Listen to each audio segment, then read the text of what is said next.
আসসালামু আলাইকুম। সবাইকে স্বাগত জানিয়ে আমরা আরেকটি পর্ব শুরু করছি। এই পর্বটি মূলত আগের দুটি পর্বের ধারাবাহিকতারই একটি অংশ। সুতরাং তোমাদের যদি এই পর্বটি বুঝতে সমস্যা হয়, তোমরা অবশ্যই আগের দুটি পর্ব দেখে তারপরে এই পর্বটি দেখবে।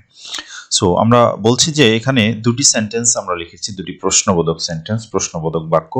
একটি হচ্ছে এটি কার কলম, যার ইংরেজি হচ্ছে হুজ পেন ইজ দিস। আবার দ্বিতীয়টি হচ্ছে এগুলো কার কলম, তাহলে তার ইংরেজি হচ্ছে whose pens are this. So এই দুটি প্রশ্নের উত্তর আমরা পজিটিভ ভাবে দিতে পারি যে দিস ইজ মাইন বা this is my pen, this pen is mine, আমরা এরকম বলতে পারি। এই প্রশ্নের উত্তর হচ্ছে যে দিস ইজ মাই পেন, আমরা এরকম বলতে পারি। অথবা আমরা যদি বলি যে না, দিস ইজ মাইন, এটা আমার। অথবা আমরা বলতে পারি যে this pen is mine, this pen is mine, this is mine, এটা না বলে আমরা বলতে পারি this pen is mine. So এই যে তিনটি অ্যান্সার আমরা দিলাম, তিনভাবে দিলাম, একটি প্রশ্নের তিনটি সঠিক উত্তর আর তিনটি আমরা তিনভাবে দিয়েছি।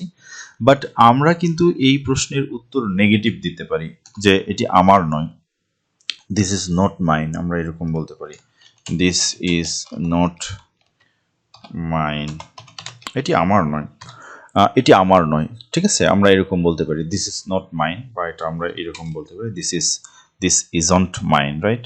আমরা এটাও বলতে পারি দিস ইজন্ট মাইন। সো এটি হচ্ছে আমাদের সংক্ষিপ্ত। ইজ নট এর পরিবর্তে আমরা ইজন্ট ব্যবহার করে থাকি। সো আমরা বললাম দিস ইজন্ট মাইন, এটি আমার নয়। বাট আমরা কিন্তু এটি অন্যের ক্ষেত্রে বলতে পারি, দিস ইজ ইয়োর পেন, এটা আমরা বলতে পারি, বা দিস পেন ইজ ইয়োর্স, বা আমরা এরকম অনেক কিছুই বলি যেটা আমরা প্রথম পর্বে দেখেছিলাম। সো আমরা এটা বলতে পারি যে ইট ইজ ইয়োর পেন, আমরা এরকম বলতে পারি, বা this is your pen, right? আমরা এরকম অ্যান্সারও দিতে পারি। অথবা আমরা বলতে পারি দিস পেন ইজ ইয়োর্স, আমরা এটাও বলতে পারি দিস পেন ইজ ইয়োর্স, আমরা এটাও বলতে পারি।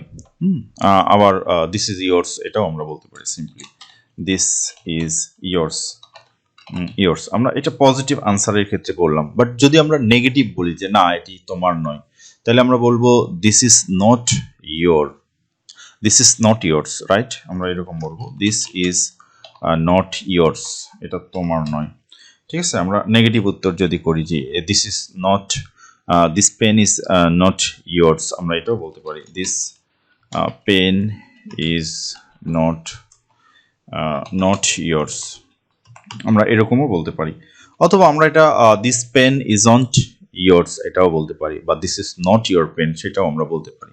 আমরা বলতে পারি this is not your pen, your pen, right? আমরা এটাও কিন্তু বলতে পারি। সো আমাদের প্রশ্নের উত্তর কিন্তু আমরা ডিফারেন্ট ভাবে করতে পারি। এটা আমাদের বুঝতে পারতে হবে যে আমরা আমাদের সেন্টেন্সটাকে কিভাবে বা কোন ফরম্যাটে মেক করব, সেটি খুবই গুরুত্বপূর্ণ। এবং আমরা এটা বলতে পারবো না যে আমার ফরম্যাটটা এরকম নয়, দ্যাট ইজ হোয়াই এটি রং, এটা আমার বলার সুযোগ নেই। যদি আমরা সেটা ফর্মুলা মেনে, বা আমরা যদি একটা সঠিক কনস্ট্রাকটিভ ওয়েতে করে থাকি, একটা ফরমেটিভ ওয়েতে করে থাকি, তাহলে সেই সেন্টেন্সটি অবশ্যই সঠিক হবে, এটি আমাদের মাথায় রাখতে হবে। সো একই প্রশ্নের উত্তর আমরা ডিফারেন্ট ওয়েতে বলতে পারি। সো আমি যদি বলি এটি রিমাস পেন, আমরা এরকম বলতে পারি দিস ইজ রিমাস পেন, আমরা এরকম বলতে পারি রিমাস পেন, এটি রিমার কলম, পজিটিভ সেন্টেন্স। সো এটার ক্ষেত্রে আরো অনেক পজিটিভ আনসার হতে পারে, this pen is Rima's, this pen is Rima's, বা this is this is this is Rima's pen, বা হোয়াট এভার আমরা যেটাই বলি না কেন, এর উত্তরে নেগেটিভ সেন্টেন্স যদি আমরা তৈরি করি, তাহলে সেক্ষেত্রে কি হবে? This is not Rima's pen, এরকম হবে। আমরা বলবো this is not Rima's pen, তাহলে আমরা বললাম যে এটা রিমার কলম নয়, this is not Rima's pen. অথবা আমরা বলতে পারি this isn't Rima's pen, right? This isn't Rima's pen, right? Rima's pen, এটা রিমার কলম নয়, Rima's pen, sorry, Rima's pen, এটা রিমার কলম নয়। আমরা এরকম করে কিন্তু নেগেটিভ প্রশ্নের উত্তর দিতে পারি। সো এটি শুধু কলমের ক্ষেত্রে নয়, এটি কার ভাই, এটি কার বোন, এটি কার সন্তান, এটি কার বই, এটি কার বাড়ি, এরকম যে কোনো প্রশ্নের উত্তরই কিন্তু আমরা একই ফর্মেটিভ ওয়েতে দিতে পারি বা একই কনস্ট্রাকটিভ ওয়েতে আমাদের সেই উত্তরগুলো হতে পারে। সো এই বিষয়টি তোমাদের অবশ্যই খেয়াল রাখতে হবে যেন তোমরা অ্যাপ্রোপ্রিয়েট ওয়েতে প্রশ্নের উত্তর দিতে পারো এবং প্রশ্ন করতে পারো। আবার এই প্রশ্নটা সবসময় এরকম করে নাও হতে পারে যে হুজ পেন ইজ দ্যাট। আমরা এটার প্রশ্নের উত্তর এরকম করে বলতে পারি, এটি কি তোমার পেন, এটি কি তার পেন, এটি কি রহিমের কলম। সো আমরা সেইভাবেও কিন্তু বলতে পারি। সো আমি এটাকে এইভাবে প্রশ্নটা করতে পারি যে এটি কি তোমার কলম, কলম কলম এটি কি তোমার কলম। তাহলে সেই ক্ষেত্রে প্রশ্ন হচ্ছে ইজ ইট ইউর পেন। সেক্ষেত্রে কিন্তু আমরা বলছি ইজ ইট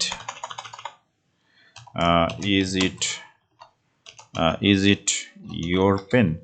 ইউর পেন, এই প্রশ্নটা কিভাবে তৈরি হলো সেটি কিন্তু আমরা জানি অলরেডি, আমরা আগের পর্বগুলোতে এটি আলোচনা করেছি। এটি কি তোমার কলম, তাহলে সেই ক্ষেত্রেও আমরা কিন্তু বলতে পারি this is my pen, yes this is my pen, no no this is not mine, this is not mine.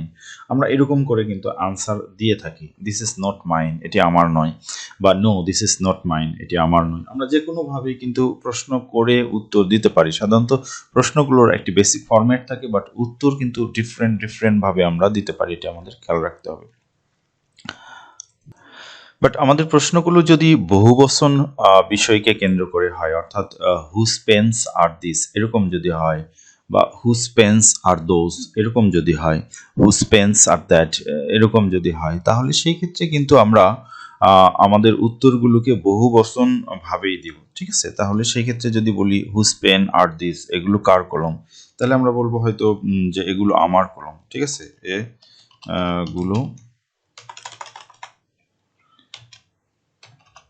এগুলো আমার কলম। ঠিক আছে, এটি হচ্ছে আমাদের বাংলা বাক্য।